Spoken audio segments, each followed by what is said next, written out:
ائمہ مسلمین کے لیے خیر خواہی یہ ہوتی ہے کہ دنیاوی لحاظ سے کسی کو پیشوا بنایا گیا ہے، امام یعنی حکمران بنایا گیا ہے، یا دینی لحاظ سے کوئی پیشوا ہوتا ہے تو اس کی اقتداء کی جائے۔ تو یہ مفہوم جو حدیث کا ہے کہ ہماری ساری زندگی یہ خیر خواہی سے بھرپور ہونی چاہیے۔ میں چند ایک مثالیں دیتا ہوں جس سے ہمیں یہ بات کھل کے سامنے آ جائے گی۔ دیکھیں، میں نے شروع میں گزارش کیا کہ آپ کچھ بولتے ہیں، آپ کچھ خرچ کرتے ہیں، آپ کوئی فیصلہ کرتے ہیں، آپ کسی سے ملاقات کرتے ہیں، کسی کو نصیحت کرتے ہیں، یہ آپ کی زندگی کا جو بھی عمل ہے نا، اس سے دوسروں کو فائدہ پہنچے۔ مثال کے طور پہ حضور صلی اللہ علیہ وسلم نے ارشاد فرمایا کہ جب تم گفتگو کرو تو اچھی بات کہو ورنہ خاموش رہو۔ اس کا مطلب یہ ہوا کہ اچھی بات میں کیا ہے کہ دوسرے کے لیے کوئی ہدایت کا پیغام ہو، اس میں سچائی ہو، اس میں دیانتداری ہو، اس میں جھوٹ نہ ہو، یہ ساری چیزیں اسی کے اندر آ جاتی ہیں۔ اور پھر ہم دیکھتے ہیں کہ جہاں پر کوئی علم کی بات ہے، حضور صلی اللہ علیہ وسلم نے ارشاد فرمایا بلغوا انی ولو آیا، کہ میری تعلیمات جو تم تک پہنچتی ہیں، ایک آیت کا بھی تمہیں علم ہو گیا ہے تو اب تم اس کے امین ہو، تمہاری ذمہ داری ہے کہ وہ پیغام آگے دوسرے مسلمان تک پہنچا دو، انسانوں تک۔ تو اس میں بھی خیر خواہی کی بات پائی جا رہی ہے۔ اللہ نے بندے کو مال دیا ہے تو اس کے بارے میں آپ دیکھیے، دو حدیثیں میں آپ کے سامنے بیان کرتا ہوں، کس قدر ایک دوسرے کا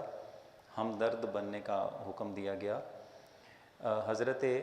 ابو ذر غفاری رضی اللہ تعالیٰ عنہ، آپ نے یہ حدیث بیان کی کہ حضور صلی اللہ علیہ وسلم نے ارشاد فرمایا کہ جب تم گھر میں سالن بناتے ہو اور جب اس کا شوربہ بناؤ تو کچھ زیادہ شوربہ بنا لینا تاکہ وہ تمہارے ہمسائے کے کام آ جائے۔ آپ مزاج سمجھ کے دیکھیں دین اسلام کا کہ معمولی سے کام جنہیں ہم سمجھتے ہیں اس میں بھی خیر خواہی کی تعلیم دی جا رہی ہے۔ حدیث شریف میں ہے کہ جبریل امین نے ہمسایوں کے حقوق اس قدر تلقین کے ساتھ آ کر بیان کیے، ہمیں یہ محسوس ہوتا تھا کہ اگلا جو حکم آئے گا نا وہ یہ ہوگا کہ وراثت میں جس طرح تمہارے بیوی بچے خاندان وارث بنتے ہیں، ایسے ہی تمہارے ہمسائے بھی تمہاری وراثت میں حقدار بن جائیں گے۔ اس سے ہمیں واضح طور پر معلوم ہوتا ہے کہ ایک دوسرے کے حقوق کا خیال رکھنا، ضروریات کا خیال رکھنا، پھر اللہ تعالیٰ نے جس قدر حیثیت دی ہے، جس قدر اللہ نے نوازا ہے، وہی اللہ تعالیٰ کی عطا سے دوسرے انسان ہیں یا اللہ کی دیگر مخلوق ہے تو اس کے لیے کوئی نہ کوئی اچھا کام ہم کر جائیں۔ ہم دیکھتے ہیں جانوروں کا اگر آپ حساب لگائیں، جانوروں کے ساتھ بھی ہمارے دین اسلام نے کس قدر ہمدردی کرنے کا حکم دیا ہے۔ صحابہ کرام جا رہے تھے، کسی پرندے کے بچے تھے، وہ بچے پکڑ لیے، اب ان بچوں کی ماں وہ حضور کے اوپر یوں آ کے اپنے پر پھیلاتی ہے، پھڑ پھڑاتی ہے اور وہ اپنے لحاظ سے شور کرتی ہے، تو حضور صلی اللہ علیہ وسلم نے محسوس کر لیا۔ آپ نے فرمایا کہ اس چڑیا کو نقصان کس نے پہنچایا ہے؟ تو ایک صحابی نے کہا حضور میں نے اس کے بچے پکڑے ہیں۔ تو آپ نے فرمایا کہ مسلمان کو تو یہ زیب ہی نہیں دیتا کہ کسی ماں کو اس کی اولاد کی وجہ سے ستایا جائے۔ یہ تو ایک پرندہ ہے نا جس کی بات ہو رہی ہے۔ قربانی کا دن تھا، ایک صحابی جانور کو پکڑ کے زبردستی گھسیٹ کے لے کے جا رہے تھے ذبح کرنے کے لیے، تو آپ صلی اللہ علیہ وسلم نے منع فرمایا اور فرمایا کہ کیا تمہارے لیے اتنا کافی نہیں ہے کہ اللہ تعالیٰ نے اس جانور کو تمہارے لیے مسخر کر دیا ہے، ابھی نہیں کچھ دیر کے بعد ذبح کرنا چاہو گے تو ذبح ہو جائے گا، اسے پانی پلا لو، اسے چارہ کھلا لو، نرمی کے ساتھ، چھری مکمل تیز کر کے اسے ذبح کرنا ہے، اگر وہ پوری تیز نہ ہوئی تو جتنی دیر گلے پر تم اسے پھیرتے رہو گے اسے تکلیف پہنچتی رہے گی، اگرچہ تیز چھری کے ساتھ بھی تکلیف ہے لیکن ایک تکلیف کے ساتھ اس کی جان نکل جائے گی۔ تو یہ دیکھیں جانوروں تک ہمدردی اور ان کا بھی خیال رکھنے کا حکم دیا گیا ہے۔ معراج کی رات حضور صلی اللہ علیہ وسلم نے جہنم میں دیکھا تو ایک خاتون تھی جو جھلس رہی تھی، چیخیں مار رہی تھی۔ آپ نے جب آ کے لوگوں کو یہ بات سنائی تو لوگوں نے پوچھا حضور کہ اس عورت کا گناہ کیا تھا؟ تو فرمایا کہ اس نے غصے میں آ کے اپنی بلی وہ باندھ رکھی تھی اور خود کسی کام کے لیے چلی گئی، تو وہ بلی بھوکی پیاسی مر گئی، اسے چھوڑ کے چلی جاتی، وہ کوئی حشرات کھا لیتی، کہیں سے کوئی پانی پی لیتی، کسی طریقے سے اپنا رزق ڈھونڈ لیتی، لیکن اس عورت کے غصے کی وجہ سے کہ اس نے ایک جانور مار دیا تھا، اللہ نے اسے دوزخ میں ڈال دیا۔ اسے آپ اندازہ لگائیے، انسانیت یہ تو اشرف المخلوقات ہے نا، اور ایک خاتون کو جنت میں ٹہلتے ہوئے دیکھا، اس کا عمل یہ بتایا کہ یہ تو اپنے کام کاج سے کہیں جا رہی تھی تو ایک کتا پیاس کی وجہ سے ایک بلک رہا تھا کسی کنویں کے کنارے کے پاس، تو اس عورت نے اپنے دوپٹے کے ساتھ اپنا جوتا باندھ کے کنویں میں لٹکایا، تو جوتا پانی سے بھر گیا تو اس کتے کو پانی پلایا، تو جب اس کی زندگی کی رمق جاری ہو گئی اور بحال ہو گئی، وہ دم ہلاتا ہوا وہاں سے چلا گیا، بس یہ نیکی تھی اس کی۔ تو اس سے ہمیں جو نصیحت کا سامان ملتا ہے نا وہ یہی ملتا ہے، ہماری زندگی چاہے وہ انسان ہے چاہے کوئی دیگر مخلوق ہے، سب کے لیے ہمدردی سے بھلائیوں سے بھری ہونی چاہیے۔ ہم یہ دیکھتے ہیں قرآن عزیز کا ایک مضمون ہے سورہ نمل کہ ایک چیونٹی کے نام پہ سورت کا نام رکھا گیا ہے۔ چیونٹی کیا حیثیت ہے اس کی، پاؤں کے نیچے وہ کچل دی جاتی ہے، رون دی جاتی ہے، اس کا عمل صرف ایک آیت میں بیان کیا گیا ہے کہ حضرت سلیمان علیہ السلام کا لشکر گزر رہا تھا اور چیونٹیاں بے خبری میں وہ اپنے رزق کی تلاش کے لیے ادھر ادھر بھاگی پھر رہی تھیں، تو ان کی ایک سردار چیونٹی اس نے یہ آواز دی کہ اے چیونٹیوں، سلیمان علیہ السلام اور ان کے جتنے بھی لشکر میں جتنے 7 لوگ ہوتے ہیں، جانور ہوتے ہیں، پرندے ہوتے ہیں، وہ سارا لشکر آ رہا ہے، اس سے پہلے کہ وہ لشکر بے خبری میں تمہیں کچل ڈالے جلدی سے اپنی بلوں میں گھس جاؤ تاکہ تمہاری جان بچ جائے۔ تو اس کی بات سن کے حضرت سلیمان علیہ السلام میلوں دور تھے، انہوں نے دیکھا کہ چونٹی کیا سمجھتی ہے، ہم اتنے بے خبر ہیں، لیکن یہ مضمون صرف قرآن نے بیان کیا ہے کہ ایک چیونٹی کی وجہ سے باقی چیونٹیوں کی جان بچ گئی، اللہ تعالیٰ نے اس ایک چیونٹی کے نام پہ سورہ نمل کا نام رکھا ہے۔ تو یہ ساری مثالیں میں اس لیے دے رہا ہوں کہ ایک جانور کا ہمدرد ہو جائے تو اس کے تذکرے قرآن میں آتے ہیں، انسان اگر جانور کے ساتھ کوئی اچھا سلوک کرے تو ہمارے نبی کریم صلی اللہ علیہ وسلم میں نے حدیثیں بیان کی، کتنی تاکید بیان کی جاتی ہے۔ جنازے کو اگر کندھا دے دیا جائے، اور حدیث شریف میں آتا ہے کہ 40 قدم بندہ جنازے کے ساتھ کندھا دے کے چلتا ہے تو اللہ تعالیٰ اس بندے کی زندگی بھر کے گناہ معاف فرما دیتا ہے۔ تو سمجھنے کی بات تو یہ ہے نا کہ اگر کسی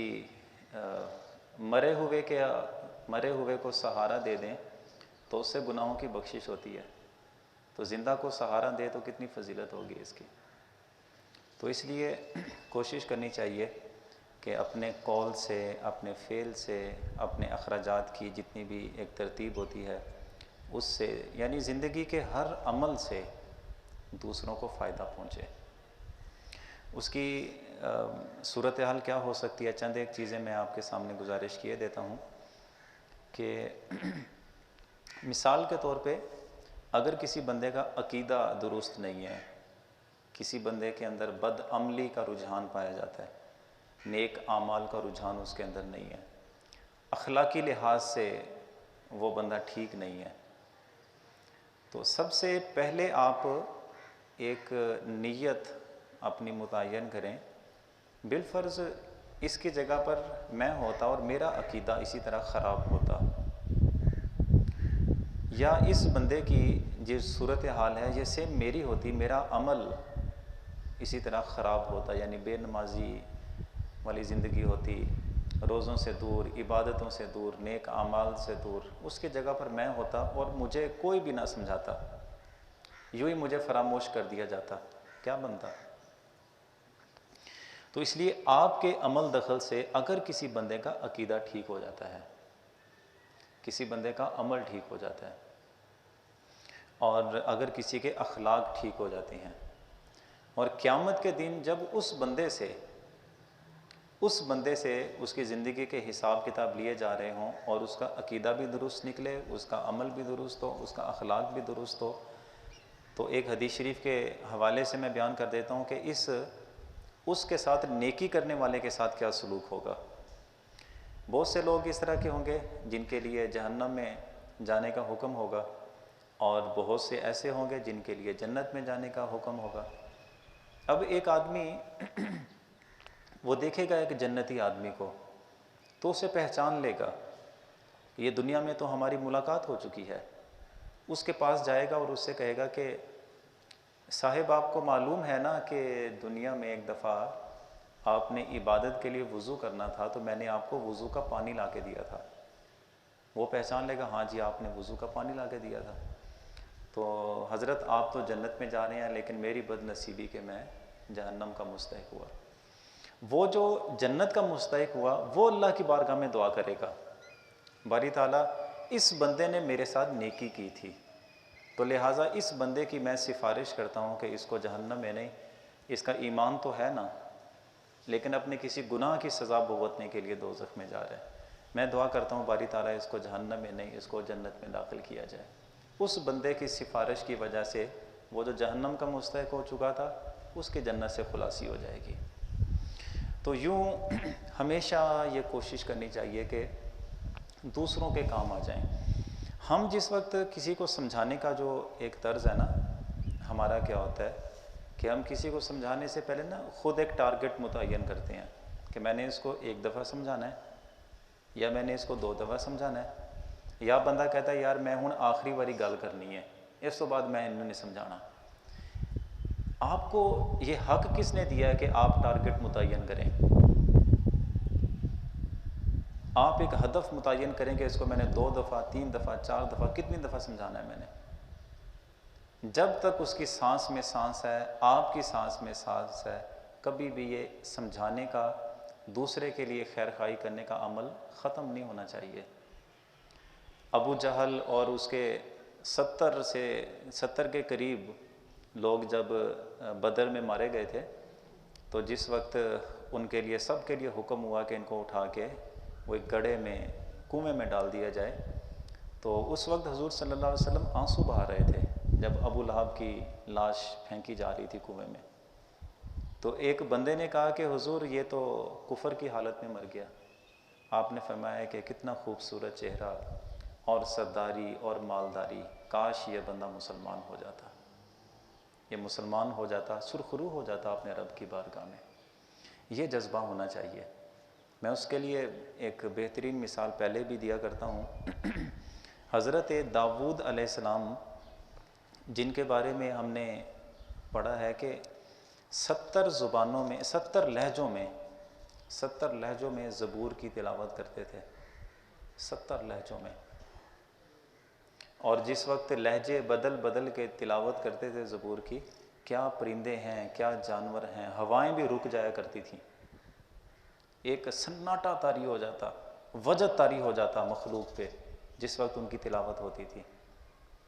تو ہم نے جس وقت اس کی حقیقت جاننے کی کوشش کی کہ 70 لہجے ایک کتاب کو پڑھنے کے لیے اختیار کرتے تھے، اتنے لہجے اختیار کرنے کی، اور یہ بھی جانیے کہ عربی زبان میں جب 70 کا لفظ آتا ہے تو اس سے مراد کثرت ہوتی ہے، یہ نہیں کہ 70 ہے تو 71 نہیں ہو سکتے، کثرت کی طرف اشارہ ہے۔ تو ہمیں یہ بات سمجھ آئی کہ کثرت کے ساتھ انہیں لہجے اس لیے عطا فرمائے گئے، ایک لہجے میں قرآن اپنا وہ اللہ کی کتاب زبور پڑھ کے سنائیں گے، ہو سکتا ہے کہ اس لہجے سے بندے کے دل پہ اثر ہو جائے۔ اگر بالفرض اس لہجے سے اثر نہیں ہو سکا، لہجہ بدل لیا اور بدل لیا، 70 لہجے بدلیں گے، کوئی ایک لہجہ تو اس کے دل میں اثر کرے گا نا۔ یہ اصل حقیقت تھی۔ ہم یہ کبھی سوچیں کہ ہم نے کسی کو سمجھانا ہو تو چلیں رویہ بدل کے، ماحول بدل کے، وقت بدل کے پھر وقت کا تقاضا کیا ہے اسے بدل کے کیا ہم نے اتنی مرتبہ کوشش بھی کی ہوتی ہے کسی کو سمجھانے کی؟ ہدف ہم لوگ خود ہی متعین کر لیتے ہیں، نہیں یار انہوں سمجھا کے تھک گئے ہیں۔ تھکیا کی تھوڑا گیا کیا ہے جس کی وجہ سے آپ کہہ رہے ہوتے ہیں کہ میں تھک گیا؟ کوئی بندہ نہیں، یہ شیطان کا صرف بہکاوا ہوتا ہے۔ شیطان آپ کو بھی اور اس بندے کو دونوں کو بہکا رہا ہوتا ہے، اس بندے کے دل پہ اثر نہ ہو اور یہ بندہ اس کو سمجھانے سے دور ہو جائے، بس اتنی سی بات ہے۔ ہم جس وجہ یہ سمجھتے ہیں کہ ایک طوطا لے کے ہم پال لیں تو اس کو ہم بولنا سکھا دیتے ہیں، کتا گھر میں پالا ہو تو اس کو اپنے اشارے سمجھا دیتے ہیں، کس آواز کے ساتھ واپس پلٹ آنا ہے، کس آواز کے ساتھ دوڑنا ہے، کس آواز کے ساتھ جا کے کسی کو پکڑنا ہے، یہ چیزیں سمجھا دیتے ہیں۔ انسان کو نہیں سمجھا سکتا جی۔ جانور کو سکھانے کی مہارت آ گئی، انسان کو سکھانے کی مہارت نہیں آئی۔ حقیقت یہ ہے کہ بندہ دوسرے کو سمجھانا ہی نہیں چاہتا، بات اصل یہ ہے۔ تو اس لیے کبھی بھی اپنا یہ انداز اور مزاج نہیں بنانا چاہیے، بلکہ ہمیشہ یہ کوشش ہو میری زندگی کے ہر عمل سے نہ دوسرے بندے کا فائدہ ہو جائے۔ اب میں 2 مثالیں آپ کے سامنے رکھ کے اپنی گفتگو ختم کرتا ہوں۔ سمجھانے کا نا جو ایک انداز ہے، یہ اصول تبلیغ ہمارے علماء میں تو مستقل طور پہ پڑھائے جاتے ہیں، تصوف میں تو بہت زیادہ اس کی اہمیت ہے۔ حضور صلی اللہ تعالیٰ علیہ وسلم کی زندگی سے دیکھیں کہ ایک یہودیوں کا لڑکا بیمار ہو گیا تو آپ نے صحابہ کرام کو اکٹھا کیا اور اس کے گھر میں چلے گئے اس کا حال پوچھنے کے لیے۔ یہودیوں کا لڑکا تھا تو آپ اس کے سامنے گئے تو فرمایا کہ کیا تو اس بات کی گواہی دیتا ہے کہ وہ اللہ واحد ہے، وحدہ لا شریک ہے؟ اس نے اپنے آخری سانسیں تھیں، زبان سے نہیں بول سکا، سر سے اشارہ کیا کہ جی میں گواہی دیتا ہوں۔ آپ نے فرمایا کہ کیا اس چیز کی گواہی دیتا ہے کہ میں اللہ کا رسول ہوں؟ تو اللہ کی وحدانیت کے بارے میں تو کسی یہودی کا مسلمان کے ساتھ اختلاف نہیں ہے، اختلاف تو حضور کی ذات پہ آ کے ہوتا ہے۔ اس نے اپنے باپ کو دیکھا تو اس کے باپ نے سر سے اشارہ کیا کہ نہیں نہیں نہیں نہیں یہ کام نہیں کرنا، بیٹا خاموش ہو گیا۔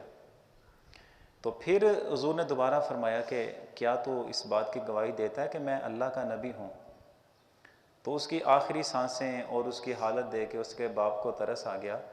اور اس نے کہا کہ سر سے اشارہ کیا کہ ہاں تم ہاں کہہ دو کہ اللہ کا نبی مان لیا۔ اس نے جیسے ہی سر سے اشارہ کیا کہ میں نے آپ کو اللہ کا نبی مانا، اس کے ساتھ ہی اس کی جان نکل گئی۔ تو حضور صلی اللہ علیہ وسلم آپ دعا کرتے ہوئے وہاں سے نکلے، اے اللہ تیرا شکر ہے، تیری حمد ہے کہ آج میری وجہ سے تو نے ایک جسم کو دوزخی ہونے سے بچا لیا ہے، اس لڑکے کو دوزخی ہونے سے بچا لیا ہے۔ اپنے حصے کا کام تو کریں۔ اور پھر دیکھیں یہ عمل سے نا، عمل بہت بڑی ایک تبلیغ ہے دوسرے کے لیے۔ زبان سے آپ کسی کو وہ باتیں نہیں سمجھا سکتے جو اپنے عمل سے دوسرے کو سمجھا دیں گے۔ ایک لڑکا جس کی والدہ کی صورتحال دی تھی کہ غربت اور بیوہ خاتون تھی اس کی والدہ، اس کو بڑا ترس آتا تھا اور یہ اپنی محنت مزدوری نہیں کر سکتا تھا، ابھی عمر نہیں تھی ابھی نا۔ تو ایک دفعہ دیکھا کہ اس کی ماں کا پورا لباس بھی نہیں ہے، ترس آ گیا بیٹے کو۔ اس نے کہا کہ ماں جی میں مسلمانوں کے نبی کے پاس نہ چلا جاؤں کہ جن کے پاس جا کے کوئی بندہ بھی سوال کرے تو وہ خالی واپس نہیں موڑتے؟ تو اس نے کہا ہاں بیٹے چلے جاؤ، لیکن ایسا نہ ہو کہ تم ان کا دین قبول کر کے آ جاؤ۔ نہیں نہیں اماں جی ایسا نہیں ہوگا، یہ تو ہو ہی نہیں سکتا۔ تو اب جس وقت وہ لڑکا گیا تو اس نے جا کے حضور سے پہلے یہ بات کہی کہ اے مسلمانوں کے نبی، میں پہلے بات کر رہا ہوں کہ میں نے مسلمان نہیں ہونا، میں مسلمان نہیں ہوں گا، لیکن میں آپ سے ایک بات کرنے آیا ہوں۔ تو حضور نے پھر بڑے پیار سے شفقت سے فرمایا کہ کہو کیا کہنا چاہتے ہو؟ تو اس نے کہا کہ میری ماں کے پاس لباس بھی نہیں ہے۔ تو حضور نے اس سے اگلی بات نہیں سنی اس کی کہ تمہاری کیا کیا مجبوریاں ہیں۔ تو آپ نے اپنی کملی مبارک، اپنی چادر اس کی طرف پھینکی، فرمایا دوڑ کے جاؤ اپنی ماں کے جسم پہ پہنا کے آؤ۔ وہ لڑکا اسی خوشی کے ساتھ جب گھر میں گیا تو اب اس کی ماں جب پوچھتی ہے کہ بیٹا یہ جو چادر تو نے پکڑی ہوئی ہے کیا اس نبی کا دین تو نہیں قبول کر لیا؟ تو فرمایا کہ ماں جی پہلے میں تمہارے ساتھ وعدہ کر کے گیا تھا دین قبول نہیں کروں گا، اب تمہیں مشورہ دیتا ہوں، ہمارے دین سے کہیں اچھا یہ دین ہے کہ جنہوں نے یہ بھی نہیں پوچھا کہ تمہاری ساری مجبوریاں کیا ہیں، مجبوریاں ہماری بیان کرنے سے پہلے انہوں نے ہماری امداد کر دی ہے، ماں بیٹا دونوں مسلمان ہو جاتے ہیں۔ ایسی زندگی کی ڈھیروں مثالیں پائی جا رہی ہیں۔ تو اس لیے ہمیشہ یہ کوشش کرنی چاہیے کہ یہ ایک تو پابندی نہ لگائیں کہ ہم جس کے ساتھ نیکی کرنے لگے ہیں یا جس کو کوئی بات سمجھانے لگے ہیں کہ یہ کس کیٹیگری کا آدمی ہے، کوئی بھی ہو، چاہے کوئی جانور کی میں نے مثالیں پہلے دے دیں، تو چاہے جانور ہی ہو، پھر دوسرا یہ ہدف مقرر نہ کبھی کیا جائے، میں اس کو ایک دفعہ سمجھاؤں گا، 2 دفعہ سمجھاؤں گا، کتنی مرتبہ سمجھاؤں گا، ہماری مسلسل نافرمانیوں کے باوجود اللہ ہمیں رزق دے رہا ہے، ہمیں عزت کے ساتھ رکھا ہوا ہے، اس لیے کبھی تو بندہ سمجھ جائے گا نا، کبھی تو ہواؤں سے محروم نہیں رکھا، اپنی نعمتوں سے محروم نہیں رکھا، اس لیے کہ کبھی بندہ ہے چلے شیطان کے بہکاوے میں آ گیا، کبھی تو سمجھ جائے گا نا۔ ایسے ہی ہم آپس میں ایک دوسرے کے ہمدرد بن جائیں، کبھی تو بندہ سمجھ ہی جائے گا نا۔ ہمیں اپنا ہدف مقرر نہیں کرنا چاہیے۔